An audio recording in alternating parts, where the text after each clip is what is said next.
God, this coffee is fantastic. Mom! This coffee is good as shit. You know it!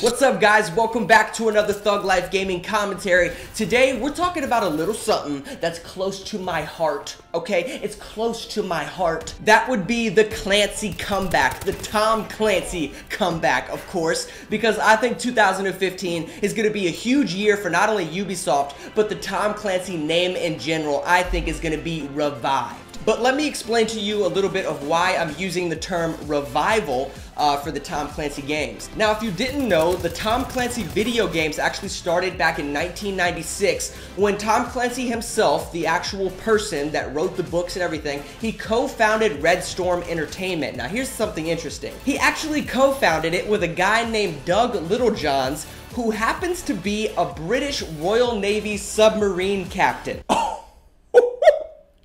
Yeah, that guy.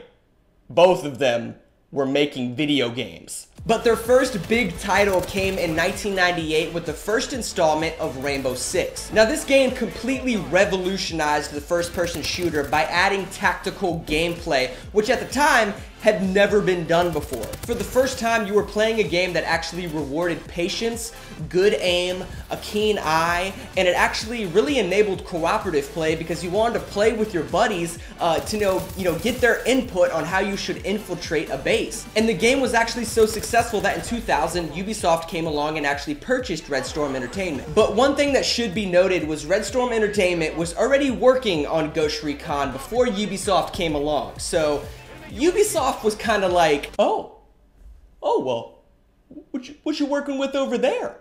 Oh, all right. Hey, Tim, come over here, look at this. So Ubisoft basically just kind of helped out a little bit, and then, they put the video game on the shelves, they helped publish it, and they put a lot of money into the marketing of it. So Ghost Recon, again, was a huge success. It actually brought in a lot of Game of the Year awards, and it basically put the Tom Clancy title on the map even more. And probably the biggest reason for that was it was one of the first games that took advantage of the possibilities of console gaming. A lot of people like to think that, Halo 2 was like the big multiplayer thing and they revolutionized multiplayer, which is kind of true. And don't get me wrong, I am a bigger Halo fan than you. But, okay, Ghost Recon and Ghost Recon 2 were kind of out during that same time period. I mean, you were either playing Ghost Recon or you were playing Halo. If you were playing anything else, then you weren't sitting at the cool kids table. So Ghost Recon was out during that same time period and, was kind of a building block that a lot of other companies tried to build upon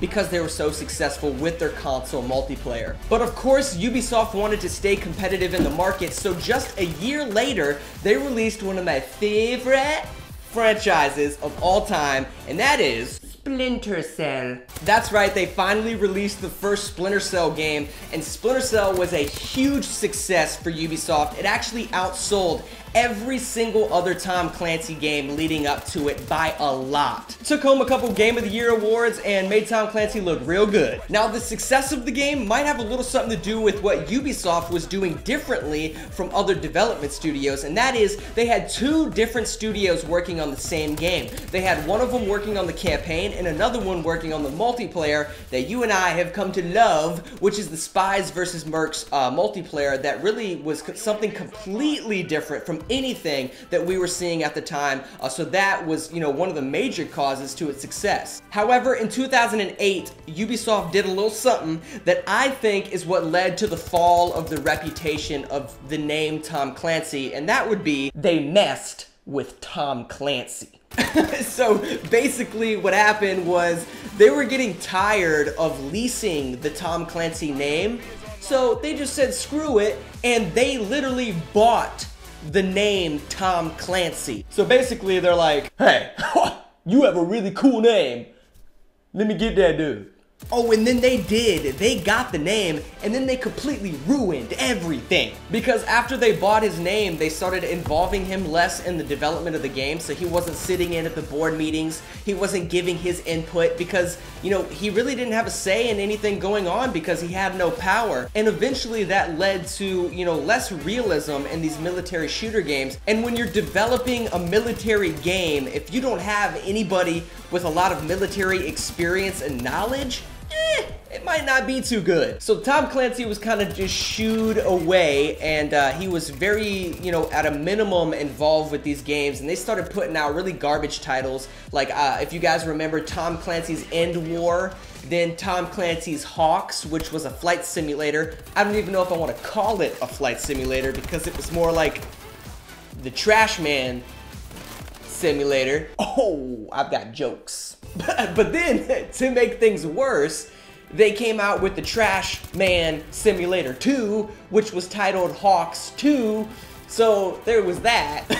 But basically, the reputation of the Tom Clancy name over the last 5 or 6 years has been completely ruined. It wasn't until 2013 that we kind of got a sense of Tom Clancy titles kind of coming back on the map, with the release of Splinter Cell Blacklist, which I liked a lot, and I got real grimy on, and I loved it. You know, I really liked the multiplayer, and of course I loved the game's storyline and campaign, and it gave you a sense of hope that the Tom Clancy titles were gonna be put back on the map. Because some of you younger viewers that are watching and are fans of Thug Life Gaming, you missed out on a whole generation of video games. Like, okay, yeah, you played a little bit of Halo, but you know, for the really young dudes, you missed out on all the Rainbow Sixes, the Ghost Recons, the early Splinter Cells where like you were shooting, you know, sticky cams and you'd shoot gas out of a sticky camera to put a player to sleep. Okay, it was awesome, but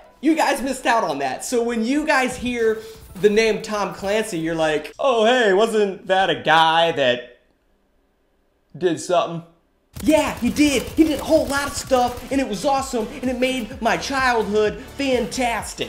But the reason I'm so freaking excited is because for the last 2 years at the E3 conventions, they've been showing off Tom Clancy's The Division and Rainbow Six Siege, both of which have taken home Game of the Show awards, Best New Franchise, Best New Gameplay, Most Innovative. They've just been killing it at the E3 awards. Now, Rainbow Six Siege, of course, highlights kind of the reality behind counter-terrorist operatives, and The Division basically tells the story of commando operatives that are trying to save mankind from ourselves, because a man-made virus has spread across the country and crippled society, and you play one of the badasses that's trying to take care of everything. So as you can tell, I'm extremely excited for both of these games. I'm gonna buy both of them, make a whole bunch of videos for you guys, you know, involving those games, and I can't wait to play them. But that's it for this video, guys. I want you to comment below. Tell me what you guys think of the Tom Clancy titles,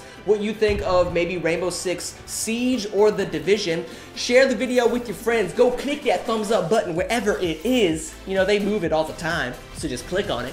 And if you haven't subscribed to Thug Life Gaming already, what? What are you doing? but I'll see everybody here in a couple days. Keep living that life, because that's what thugs do, baby. Take it easy, guys.